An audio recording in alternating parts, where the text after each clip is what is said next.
I think that many people regard the family as a private unit, that people shouldn't intervene, that the police shouldn't go in and arrest the man. It's his business what he does with his family. A woman may feel in many cases that the beatings are her own fault. She buys into what society tells her, which is that she's responsible for everything that goes on in that family, including her husband's behavior. So if she's being beaten, that signals a failure of hers as a wife and a mother. There's been one study, representative study nationally, that showed that there was a lot of violence directed towards men by women, but we don't know if that's out of self-defense on their part. It's probably a great deal of that is out of self-defense. And also, we don't know how much injury is inflicted on either partner. But I think that the problem of wife beating is much more severe. It's much more frequent. The woman is much more likely to be injured severely. And she also has many more traps that keep her in the relationship. The Crisis Intervention Unit is a team of 9 professionals who respond to mental health emergencies within Dane County on a 24-hour, 7-day-a-week basis. What role does the Crisis Intervention Unit play in marital violence cases? The unit has the capacity to respond to those cases as they are occurring. And with this capacity, they can sit down with the couple while the issues are still emergent and while they're still willing to engage with a problem solver. Most of our referrals of this type come from the police, who've been called out on what they call a family trouble call. Then the police assess the situation, and if they feel that crisis intervention would be useful, they'll call us in. And therefore we go to the home, sit down with the couple, perhaps the police officer, and try to hash things out. And we try to offer alternatives to show the husband or the wife that there are other ways of expressing emotion, of saying, hey, I need you, of saying, I'm really angry, than physical acting out.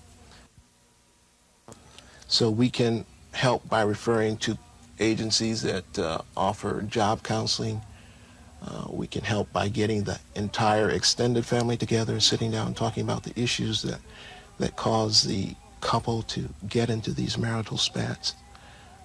We can be available on an on-call basis so that when they feel the anger and the tension rising, they can pick up the telephone rather than picking up the gun or the chair or the frying pan. Are your services strictly on a voluntary basis? Yes. If the police are involved, we won't come in unless at least one of the participants is asking for some professional counseling. In the cases where the couple calls us directly, then we know that they are seeking help. There is no other agency in the county right now that can provide 24-hour service to women and children who need to leave their home on an emergency basis.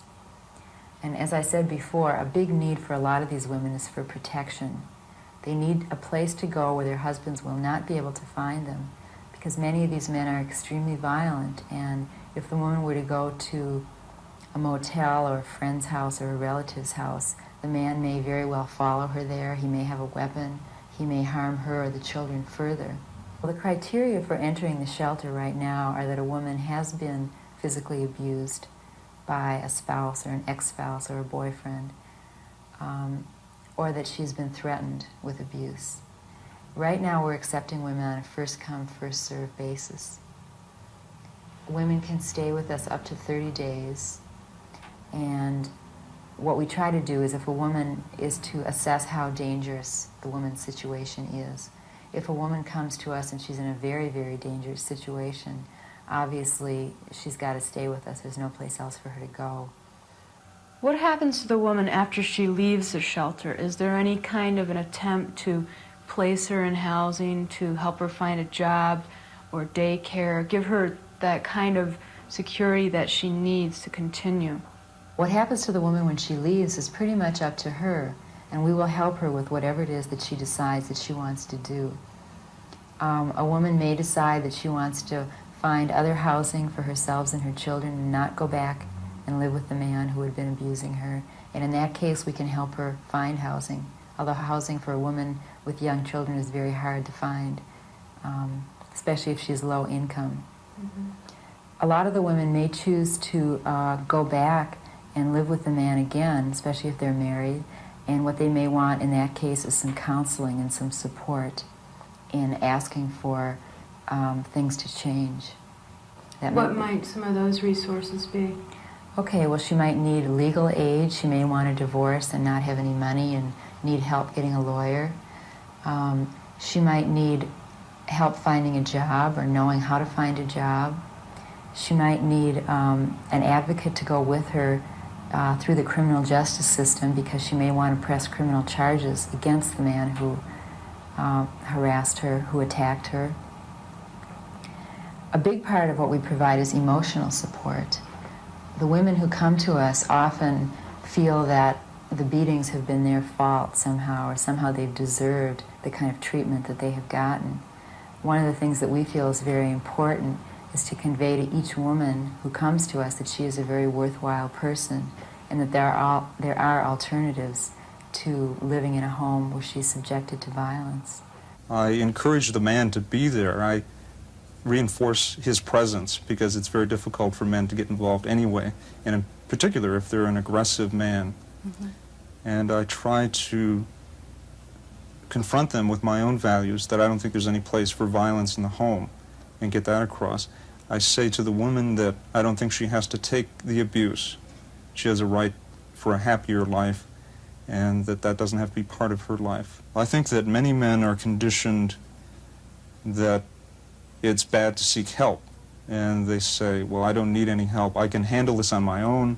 I'm strong. If I seek any help, it means I'm weak, or I'm crazy, or there's something wrong with me, and that's very frightening for them. There's a tendency at the beginning to try to externalize the blame and say that what they did wasn't their fault, that she was nagging too much. If she'd just shut up, then they wouldn't have hit her. So I find some men very domineering, bullying, very aggressive most of the time. Other men come in and they're very dependent and they're very fearful that the woman will leave them, and they're very, very much falling apart at that time. So I've just started a men's group here at Family Service, and now that there are more services developing for battered women, I feel I can turn some of my attention now to helping the man. We help them become aware of when they are getting tense. We do relaxation exercises so that they can see when their anger is starting to build and how to reverse that. Marriage counselors need to be sensitive to wife beating as a problem in itself, and not to think of it as a symptom and minimize it as a problem and think that, well, it's really alcoholism that's the real problem, mm-hmm. or it's because the woman is really too aggressive herself verbally, and point the finger at the victim, which often occurs.